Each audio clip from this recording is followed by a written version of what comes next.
नमस्कार दोस्तों। मैं अमरीश श्रीवास्तव आज एक बार फिर से नया वीडियो लेकर के आया हूँ काफी टाइम के बाद। इसमें भारत का संविधान आरक्षण के लिए क्या कहता है उस पर मैंने अपनी चीजों को रखा है।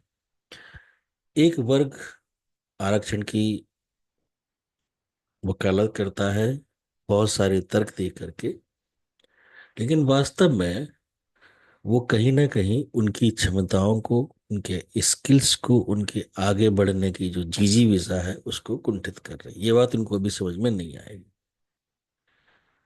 मेरा सवाल सिर्फ ये है उन लोगों से जिन्होंने संविधान को बहुत गहराई से पढ़ा है, बहुत बारीकी से पढ़ा है, वो मुझे बताएं कि वो कौन से पैरामीटर्स हैं, वो कौन से मानक हैं जिनके आधार पर जातियों को अनुसूचित जाति, अनुसूचित जनजाति या पिछड़ी माना जाता है। पूरे संविधान में आर्टिकल 340, 341, 342 में राष्ट्रपति इस चीज की अनुमति देता है, लेकिन वहां पर भी किन मानकों को, जैसे मान के चलिए कि अभी ईडब्ल्यूएस आया तो उसमें एक मानक है कि इतनी सैलरी होनी चाहिए, इतनी जमीन होनी चाहिए, इतना बड़ा मकान होना चाहिए, और वो एक टाइम के लिए, टाइम फ्रेम है 1 साल के लिए। मतलब उसमें कहीं ना कहीं व्यक्ति के आगे बढ़ने का मार्ग खुला है और उसके मुख्य धारा में शामिल होने की उम्मीद की जाती है। लेकिन इन आधारों पर जो ये किया गया है, इसमें एक बॉक्स के अंदर उनको डाल दिया है। वो चाहकर भी इससे बाहर नहीं निकल सकते और वो निकलना भी नहीं चाहते हैं, क्योंकि इसमें इनको फायदे ज्यादा है। भाई, एक तरफ जिनको 80 नंबर चाहिए सिलेक्शन के लिए, उनको 60 में काम हो जाएगा। एक व्यक्ति के पास जहां पर आयु सीमा 30 साल की है, इनके पास 40-45 तक है, तो वो खुद ही नहीं निकलना चाहते। तो मेरा सवाल यहाँ पर सिर्फ इतना है, क्या इनका कोई वैज्ञानिक आधार है कि ये 15 पैरामीटर्स हैं, अगर इन 15 पैरामीटर्स में से 10 पैरामीटर्स भी ये आते हैं तो इनको माना जाए, और उनमें से अगर ये 7 या 8 से बाहर निकल आते हैं तो इनको सामान्य वर्ग में डाला जाए। अल्टीमेटली जब हमारा संविधान बना था, संविधान का मतलब होता है संविधान, मतलब एक ऐसा विधान जो सभी के लिए सम हो। अब अगर हम यहाँ पर लोगों को जातियों में, लोगों को पंथों में बांट, मतलब खास तौर से राज्य सरकार या भारत सरकार ऐसे बांटेगी, तो वो संविधान नहीं होगा। उसमें क्या है ना, हमें हर किसी के लिए एक अलग अलग विधान का क्लाउज करना पड़ेगा। मतलब ये तो आप ये मानिए कि आपका जो संविधान है वो आपने इसी जर्जर स्थिति में बनाया है कि वो सब पे लागू नहीं हो सकता है। मतलब आपको अपने कानून पर ही भरोसा नहीं है कि ये सभी के प्रति समान न्याय रखेगा। मतलब जब तक उसको कुछ विशेषता नहीं दी जाएगी तब तक कानून सुनेगा नहीं। जैसे अभी हाल ही में एक केस आया कि एक आईआईटी के बच्चा सेलेक्ट हुआ, और धनबाद आईआईटी, और वो फीस नहीं दे पा रहा था, तो वो केंद्र सरकार, सॉरी, सुप्रीम कोर्ट तक गया, उसकी सुनवाई हो गई। कारण क्या था? उसके साथ दलित का टैग लगा था। सामान्य वर्ग के बहुत सारे बच्चे भी ऐसे होंगे जिनके पास वाकई में फीस देने के लिए पैसे नहीं होंगे, लेकिन क्या वो सुप्रीम कोर्ट तक पहुंच सकते हैं, या सुप्रीम कोर्ट उनको राहत देगी? आपको मेरी बात पे हो सकता है कि अभी विश्वास नहीं, तो आप इसका अपना सर्वे कराइए, देखिएगा। क्योंकि बहुत सारे लोगों को तो मैं ही जानता हूँ जिन्होंने पैसों के न चलते इंजीनियरिंग कॉलेज में दाखिला नहीं लिया और बीए, बीकॉम, बीएससी करके आगे बढ़े, लेकिन वो बढ़े आगे, क्योंकि उनको पता था कि सरकार या सुप्रीम कोर्ट से उनको कोई राहत नहीं मिले। तो पहली चीज तो ये है कि इस पूरे संविधान में अगर आप पढ़ के कहीं बताएं कि इसके कई पैरामीटर दिए हों कि ये कब माना जाएगा। दूसरा ये है कि आरक्षण ये लोग मांगते हैं, उसके कारण मैंने अभी सिर्फ 10 निकाले हुए हैं, बहुत सारे हैं। अगर आप बैठ जाए तो एक इतना निगेटिव इन्वायरमेंट क्रिएट हो जाएगा कि आप उस भंवर जाल में फंस। सबसे पहले बोलते हमको 5,000 साल से पढ़ने नहीं दिया गया, माफ करिएगा यहाँ पर थोड़ा स्पेलिंग मिस्टेक है, पढ़ने नहीं दिया गया आरक्षण तो। अब मेरा सवाल ये है कि 5,000 साल में कौन सी पढ़ाई होती थी? ऋग्वेद, यजुर्वेद, सामवेद, अथर्ववेद, वेद, पुराण, उपनिषद, इन्हीं ग्रंथों की होती होगी। इसके अलावा तो कुछ नहीं पढ़ाते थे। भाई, जब से देश में अंग्रेज आए तब से पढ़ाई का सिस्टम ही बदल गया। आज वो पढ़ाई कोई नहीं पढ़ता है। और ना किसी कॉलेज में यूनिवर्सिटी में वो पढ़ाई उस तरह से पढ़ाई जाती जिस तरह से आज की पढ़ाई है। तो अगर आपको 5,000 साल से नहीं पढ़ने दिया गया है, तो आप ये मान के चलिए आपका कोई नुकसान ही नहीं हुआ, क्योंकि उस पढ़ाई का आज कोई वैल्यू नहीं है। अगर आप बोले कि मैंने वेद विशारद किया हुआ तो आपको सरकार में कहीं नौकरी नहीं मिलेगी, सीधी सी बात है। तो ये रोना तो आपका एक तरह से अवैज्ञानिक ही है कि 5,000 साल से पढ़ने नहीं दिया गया तो हमको नौकरी दो। वो पढ़ाई आज किसी काम की है नहीं, टू बी वेरी ऑनेस्ट, पहली चीज। दूसरी, एक पानी वाला किस्सा भी सुनने में आता है कि हजारों साल से पानी नहीं पीने दिया गया, उसको हम लोग फिर उठाएंगे, क्योंकि एक अजीब सा लगता है कि कैसे पॉसिबल है कि कोई व्यक्ति हजारों साल तक बिना पानी पिए जिंदा रहा हो। चलिए, हमारा नौकरियों में प्रतिशत कम है इसलिए आरक्षण, प्रतिशत कम है ना। प्रतिशत कम क्यों है, आपको इसका मनन करना चाहिए। आज आपको कोचिंग, पढ़ाई, फॉर्म, आने जाने का किराया सब फ्री है, हॉस्टल भी आपके लिए है। फिर भी अगर आप आगे नहीं बढ़ पा रहे हैं तो इसका दोषी कौन है? उनको तो आप नहीं बता सकते हैं जो मेहनत करके आगे बढ़ रहे हैं। और यही परंपरा पहले भी रही होगी। आज इतना प्रलोभन, इतना प्रोत्साहन दिया जा रहा है, बावजूद इसके आप नहीं बढ़ पा रहे हो, तो उस स्थिति को सोचिए जब ये प्रलोभन नहीं थे, जब सिर्फ कर्म आधारित पद्धति रही होगी कि कर्म करो और आगे बढ़ो, तब आप कैसे बढ़ पाते।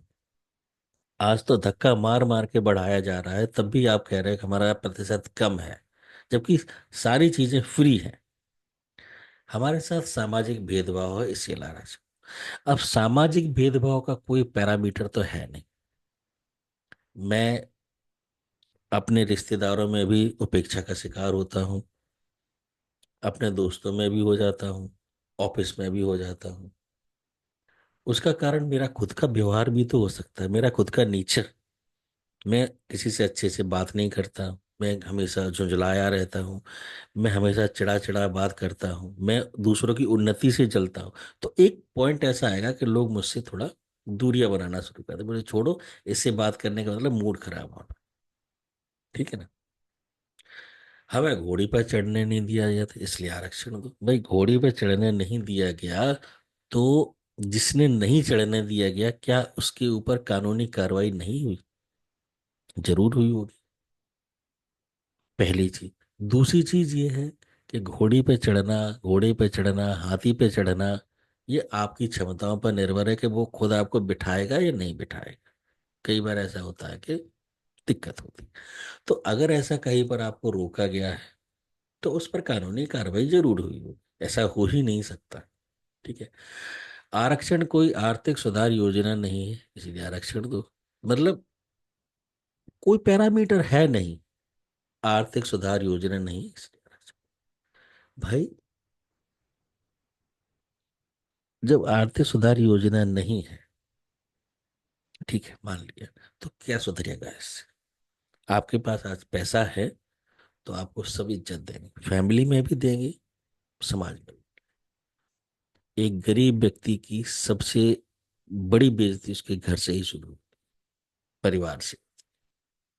तो ये कहना कि आर्थिक स्थिति सुधरेगी तो आपको सम्मान नहीं मिलेगा, वो गलत है। हमें मंदिर में घुसने नहीं देते इसलिए आरक्षण दो।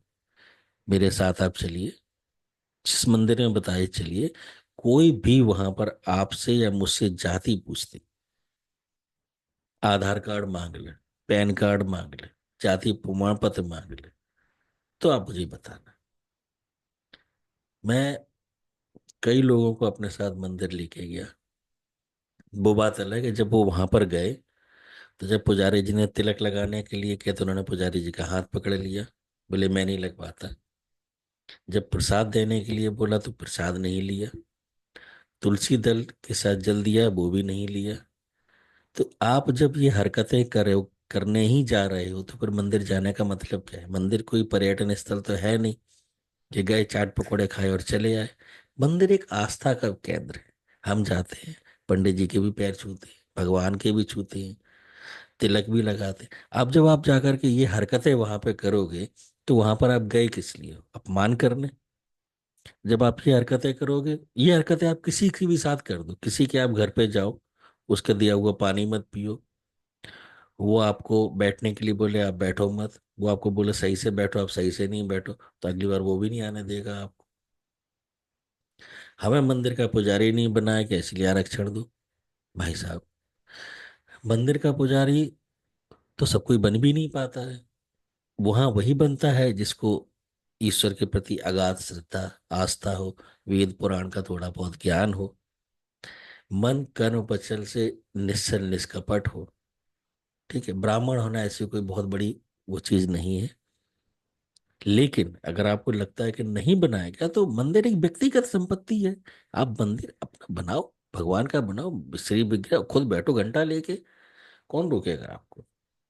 भाई जब आपको बौद्ध धर्म में जाने से किसी ने नहीं रोका, आपको अंबेडकर को पूजने से किसी ने नहीं रोका, तो अगर भगवान राम कृष्ण हनुमान जी शिव जी की पूजा करेंगे तो कौन रोकेगा। लेकिन आपको तो करनी है महिषासुर की पूजना, आपको करनी है होलिका की पूजना। तो यहाँ पर आपने एक सामाजिक खाई पैदा कर दी कि जो खाई के उस तरफ है, मतलब जो खाई के उस तरफ है वो अलग पूजा कर रहे हैं, इस तरफ है वो अलग। तो जब आपने खाई खुद ही पैदा कर दी है, तो मेल मिलाप की तो गुंजाइश ही खत्म हो गई।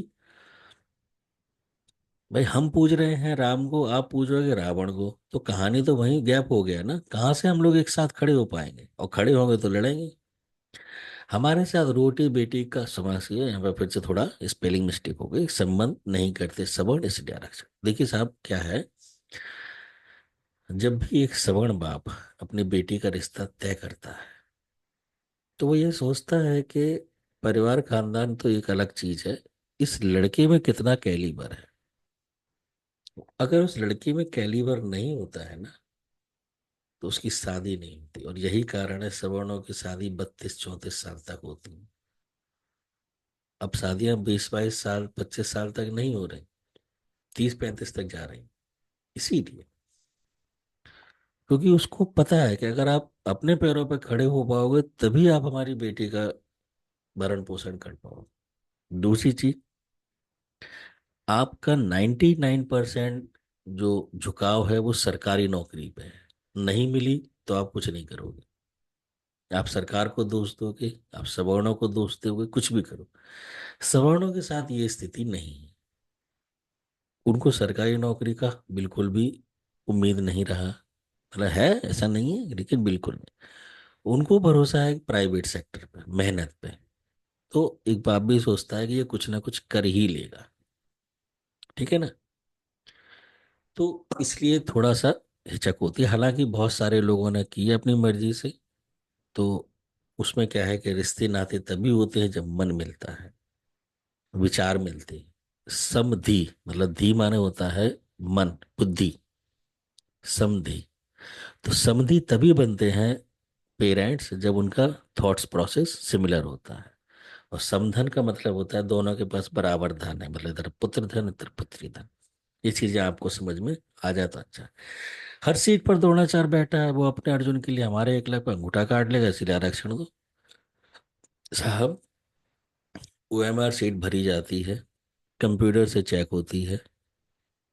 ठीक है, इसके बाद एग्जाम होता है, उसमें भी आपका रोल नंबर जाता है, नाम आपका वहां पे जाता नहीं है, क्योंकि ऊपर की पट्टी हटा दी जाती है।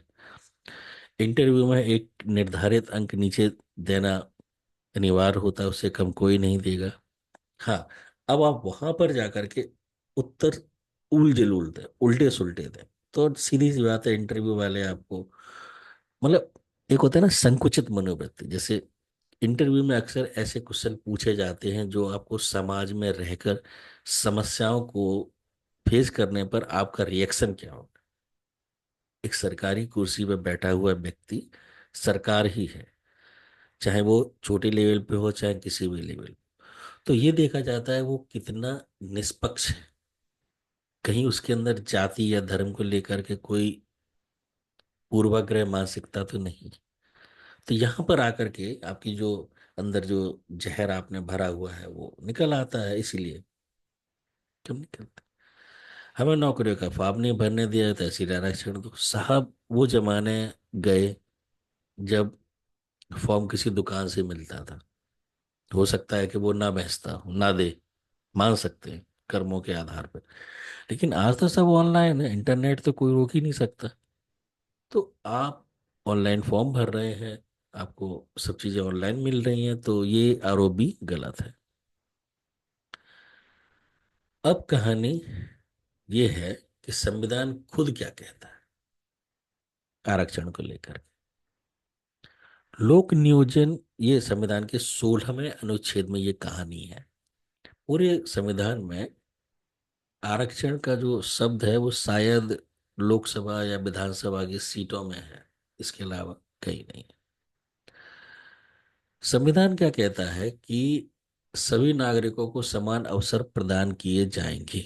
सभी नागरिकों को समान अवसर, यहां पर आप गौर कीजिएगा, समान अवसर यानी कि अगर मुझे 4 हैं तो आपको भी 4 होंगे, मुझे 6 हैं तो आपको भी 6 होंगे, मेरी उम्र 30 साल है तो आपकी भी 30 साल होगी। तो अनुच्छेद 16(1) की पहली लाइन ही सवर्णों के खिलाफ, यानी सामान्य वर्ग के खिलाफ। समान अवसर मिल कहाँ रहे उनको? आप देखिए, एक एक व्यक्ति, एक वर्ग विशेष का व्यक्ति जो 45 साल तक फॉर्म भर सकता है, दूसरे और सामान्य वर्ग का व्यक्ति 30 साल। अब उसको बोलते हैं, नहीं, ये जो है ये सकारात्मक भेदभाव है। मतलब भेदभाव है सकारात्मक। अरे कितनी चतुराई से इस भेदभाव के ऊपर बढ़िया आइस कैंडी डाल दी कि आप लॉलीपॉप पकड़ो चुप रहो। अब होता क्या है कि सामान्य वर्ग के बच्चे 20-22 साल में एग्जाम निकालते हैं, ऊंचे पदों पे पहुंचेंगे। भाई जो आदमी 20 साल में एंट्री हो गई, वो जब तक 50 साल तक पहुंचेगा तब तक काफी एक्सपीरियंस हो जाएगा, सिस्टम के अंदर है। तुम 45 साल तक लगे हो, तुम्हारी सर्विस कितनी है? 15 साल की। जब तक तुम्हारी 45 साल की हो तब तक तो उसके 15 साल हो गए ना पूरे। तो आप उससे बराबरी करोगे? आप उससे बराबरी कर ही नहीं सकते, सीधी बात है। अब जब आप बराबरी नहीं कर पाओगे तो कहोगे कि इन पदों पे कितने हमारे, इन पदों पे कितने, अरे तुम एंट्री मारो पहले, पहुंचोगे अपने आप। ठीक है। लोक नियोजन में धर्म, मूलवंश, जाति, लिंग, उद्भव, वंश, जन्म स्थान, निवास पर कोई भेदभाव नहीं किया जाएगा। सामान्य वर्ग के लिए ये भी अपने आप में अपवाद है, क्योंकि उसके साथ भेदभाव तो उसकी जाति के आधार पर ही किया जा रहा है। जाति के आधार पर ही तो उसको कम अवसर मिल रहे हैं ना, है ना। राज्य निवास स्थान के आधार पर विशेष प्रावधान कर सकता है। विशेष प्रावधान मतलब क्या?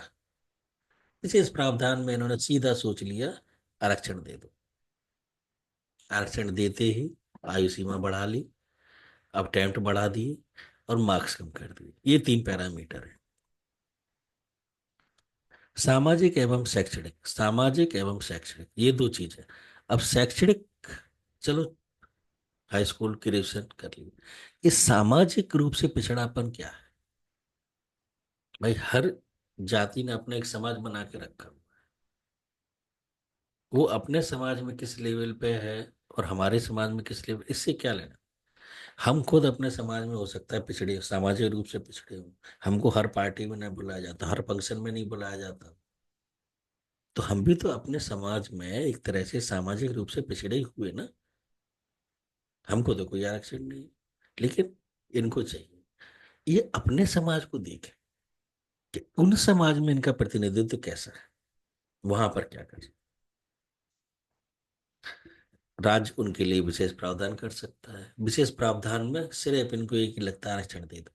अरे विशेष प्रावधान से मतलब ये है कि भैया शिक्षा फ्री, वो कर ही दी है आप, चिकित्सा फ्री है ही, फॉर्म फीस जीरो, हॉस्टल बनवाई दी है आपने, फ्री पढ़ाई करी है, सारी चीजें तो आपने फ्री दे दी, तो इससे ज्यादा विशेष प्रावधान आप क्या करें?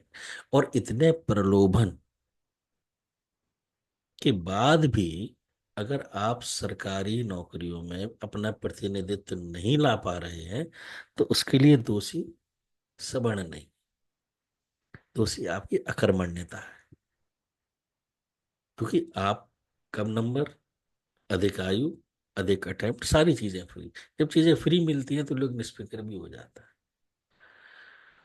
तो इस तरह से ये कहानी है। इनके बनाए जाने का कोई वैज्ञानिक आधार नहीं। ये 15 पैरामीटर अगर सेट है तो आप अनुसूचित जाति, अनुसूचित जनजाति या पिछड़े वर्ग में आते हैं। और जब ये पैरामीटर हट जाएंगे तो हम आपकी फिर से जांच करेंगे, मतलब देखेंगे, और उनको अनुसूचित जाति वाले वर्ग से हटा के सामान्य वर्ग। ऐसा कुछ नहीं। और यही सबसे बड़ी दिक्कत है। चलिए, अब संविधान जो है का प्रस्तावना जो है वो हमको बोलता है, हम भारत के लोग भारत को संपूर्ण प्रभुत्व संपन्न समाजवादी पंथ निरपेक्ष लोकतंत्रात्मक गणराज्य बनाने और समस्त नागरिकों, सामान्य वर्ग को चाहे अनुसूचित, सब, सामाजिक आर्थिक राजनीतिक विचार अभिव्यक्ति विश्वास धर्म और उपासना प्रतिष्ठा और अवसर की समता, मतलब 20 मेरे तो 20 आपके, सुनिश्चित करने की। ठीक है। अब आगे चलते हैं, बताते हैं कि हम कहाँ पर हैं। एक वर्ग जो है, अगर सवर्ण वर्ग को या सामान्य वर्ग को मनुवादी शब्द गाली की तरह, एक होता है सम्मान के साथ, एक होता है गाली। जैसे कलेक्टर, सम्मान का, बड़े कलेक्टर बने फिर रहे हो, तो ये एक तरह से सरकाजम सकाजम हो गया है ना। जा हीरो लग रहे हो यार, ज्यादा हीरो ना बनो, है ना। तो ये अपमानित करने वाली है। तो ये सामाजिक न्याय सामान्य वर्ग के लिए नहीं है।